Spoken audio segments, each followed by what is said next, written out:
reap what they sow. Sussex being left out of UK event after stealing Limelight letter exposed.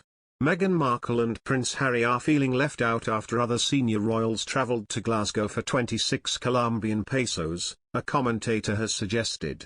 And Jonathan Saccardotti believes the Sussex's decision to press world leaders on coronavirus vaccines is motivated by a determination to stay in the limelight. The royal couple wrote to world leaders attending the G20 summit in Rome at the weekend urging them to honor a pledge to send COVID-19 vaccines to low-income countries. Mr. Saccardotti, a regular commentator as well as a contributor to The Spectator, said, "I think it was significant in terms of the timing, in the same way that everything Meghan and Harry do is significant in terms of the timing. Which is to say they won't let a single opportunity for attention and publicity pass them by, and I think 26 Colombian pesos is one of those opportunities." He told, the royal family were meant to be there in force.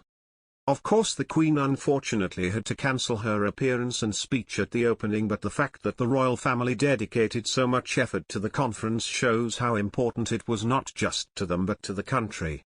And I think that Meghan and Harry would have felt very much left out, and that's probably one of the moments when they would most have missed the side of royal duties that comes with being a working royal. While the couple may have felt liberated after leaving their lives as working royals and relocating to California, Mr. Saccardotti suggested there are elements they miss. He said, presumably being a cause that they want to be seen to be supporting will be one of those opportunities they might miss. So they haven't missed it, they've put their names to this letter. With respect to their appeal to send doses of the jab to low-income countries where just 3% of the population has been vaccinated, Mr. Saccardotti said, "I did wonder about that letter. Sorry to be cynical, but I understand why the head of the World Health Organization, WHO, might be writing about vaccines to world leaders. But I couldn't for the life of me figure out under what capacity, in what capacity, Meghan and Harry are giving advice about vaccinations to world leaders. When for example Tony Blair offered advice on vaccine strategy, he did so as a former Prime Minister, while Dr. Tedros Ghebreyesus spoke in his capacity as the Director General of the WHO, Mr. Saccardotti pointed out.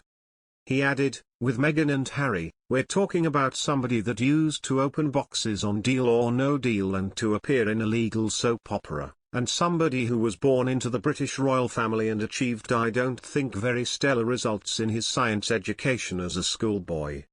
So I can't understand for the life of me why these two particularly are commenting on these matters." Mr. Saccardotti conceded, "I don't think many of us necessarily disagree with the cause they're putting forward. I think the idea of getting as much of the world vaccinated against COVID-19 as possible is, of course, an admirable one. And I think standing up for those in countries where they haven't got a successful vaccination plan as we do here in the UK or in other developed countries is of course a worthy cause and a valuable effort to make." Kate Middleton dazzled in a royal blue dress as she and William stepped in for the Queen at 26 Colombian pesos. The Duchess of Cambridge wore a Ponine coat dress as she and Wills attended the Earthshot reception in Glasgow tonight. Pairing the £2,400 gown with navy heels, she walked alongside the Duke of Cambridge for their arrival at the Kelvin Grove Art Gallery and Museum. Kate and William joined Prince Charles, Camilla, Duchess of Cornwall and Boris Johnson, as well as key members of the Sustainable Markets Initiative and the winners and finalists of the first Earthshot Prize Awards. In a rare public expression of emotion, the Queen, speaking in a pre-recorded video message, said it was a source of great pride the important role he played in encouraging people to look after the natural world, and she could not be more proud of the Prince of Wales and Duke of Cambridge who have continued his work.